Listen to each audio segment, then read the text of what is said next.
Hello, fellow model builders and citizens of the interwebs. MasterFeja here again with yet another high-grade review, this time of the RX-139 Hambrabi. Now, as I said, this is the high-grade review, and I'm not really sure if they've released a master grade of this yet, but it is a Titan's prototype transformable mobile suit from the all-popular TV series Zeta Gundam. Now, I've done other transformable mobile suit types in the past, one of them which was with my friend Krim when he did his transformable Zeta Gundam. But this time, I'm going to show you guys the mobile suit itself, its cache of weapons, then finally its transformable mode, and my final verdict on how cool I think this model is. So, without further ado, let's get this started.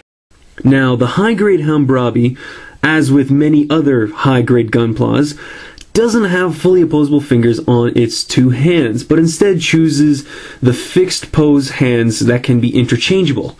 And in this case, on the right arm I have the closed fisted hand, and on the left I have the open hand to hold the barrel of this massive rifle, which in fact is the first weapon I wanted to show you guys.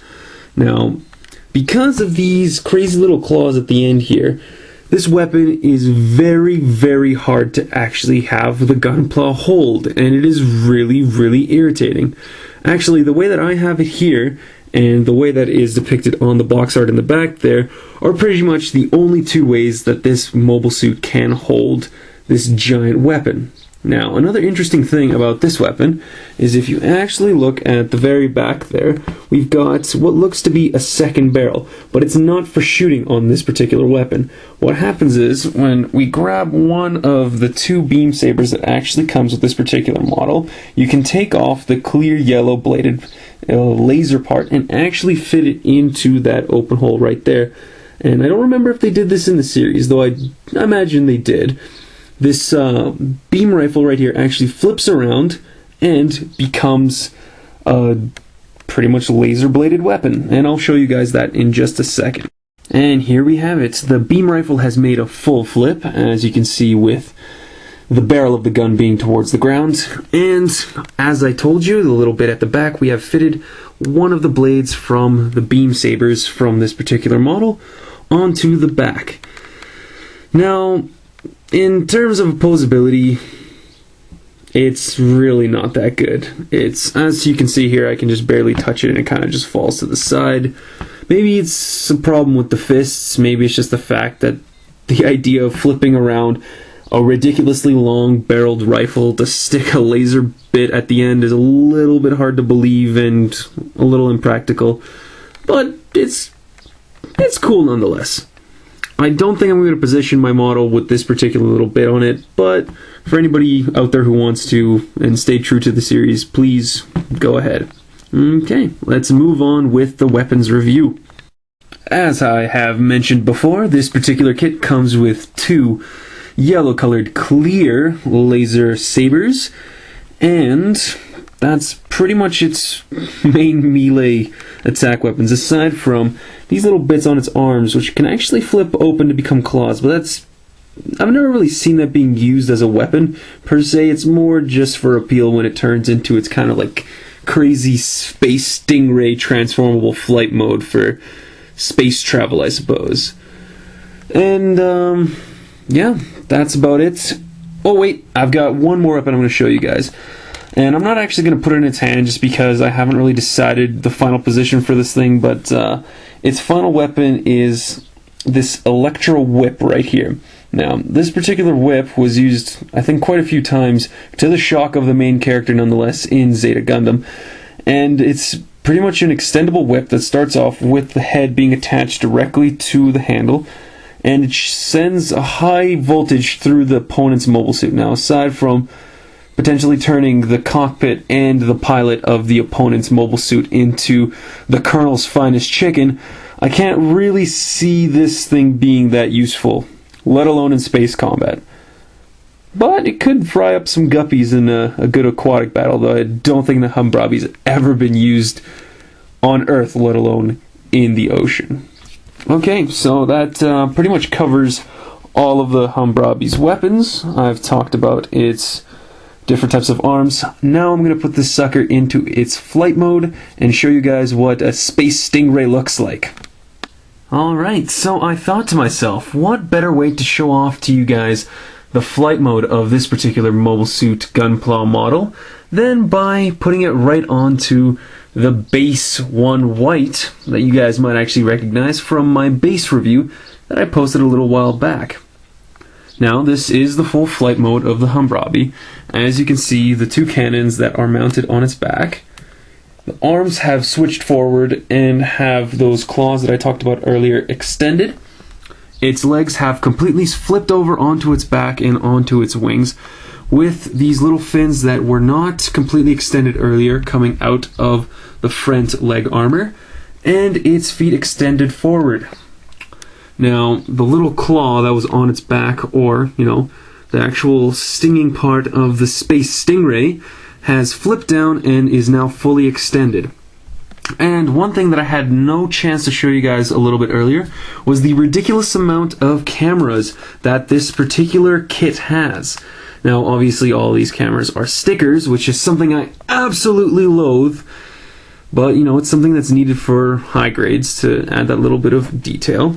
But you can see that there is one camera right on each shoulder. If my camera will actually focus. Right there and right there. There's one on the back of the head. Obviously, you guys saw that there was two cameras on the head itself, as you can see in the box art right there. And my goodness, this thing just has a lot of cameras. I guess it must have a fantastic array of visibility. So this is the full flight mode. Now, I will not kid when I tell you that it was a massive pain in the posterior to get it into this flight mode. And that's one of the things I think is one of the shortcomings of transformable mobile suits for high grades. Now, they're a little bit different stories when it comes to master grades, because you have a lot more pieces, they're a little bit larger, they're easier to transform, but in this case, high grades are not the best when it comes to transformable mobile suits. Now, the Epion did a fantastic job in its master grade. I think that the Wing Gundam did a fantastic job in both its high grade and master grade, but I don't know, some mobile suits just don't work out too well. This one didn't turn out too badly, but again, it took a little while and I had to fiddle around with the pieces a little bit. So, this is the full flight mode of the high grade Hambrabi. Alright, now time for the final verdict that I have for this particular high grade model. Unfortunately, I would not personally suggest anyone go out of their way to get this particular high grade model. Now, there are several reasons for this. One of them being the fact that the producers of this model got a little bit lazy, and it's common in high grades that this happens, but they substitute additional pieces, which you would have in a master grade, for flimsy stickers. And unfortunately, this particular high grade model does that a lot. You have a lot of stickers, especially on the cockpits, the eyes, the shoulders, the back wings. Goddamn, these things are absolutely everywhere. Another reason why I wouldn't personally suggest any of you guys go out of your way to get this particular high grade model is because it is really flimsy. And on top of being really flimsy, it really does not have the ability to be very opposable. It does not have the ability to go into any particular interesting positions. Now, this position that I have right here is what it will sit like on my shelf. This is the final product. And to be honest, this is probably one of the most boring positions I have any of my models on my shelf. That being because, well, it really can't do much else, and I don't want to have to use one of my last stands before I go buy some more on the flight mode of this particular model. On top of that, the Hambrabi actually has one of the first cases, probably not going to be the last, but one of the first cases of false advertising on the box art. Now, one of the coolest positions you could potentially put this mobile suit in, and I've tried several times, so if you guys have any suggestions on how I can achieve this, you can please leave some comments and tell me down below. But the box art that we have here is him holding the beam saber, my bad, the beam rifle, which is what I had earlier. and extending his arm straight with the claws extended and the electro whip.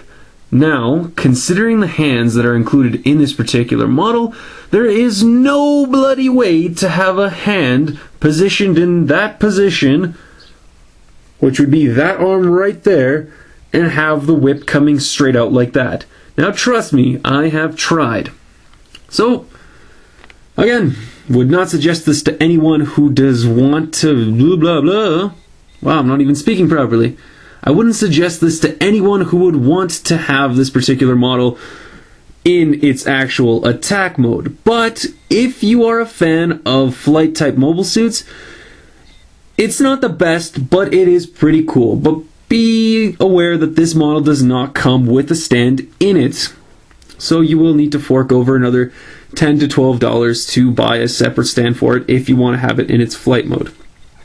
This has been MasterFeja with the high-grade review of the RX-139 Hambrabi. I hope you guys enjoyed. Enjoy your hobby building and gunpla activities, and have a great day. MasterFeja out. At first I was like, I'm going to violate you.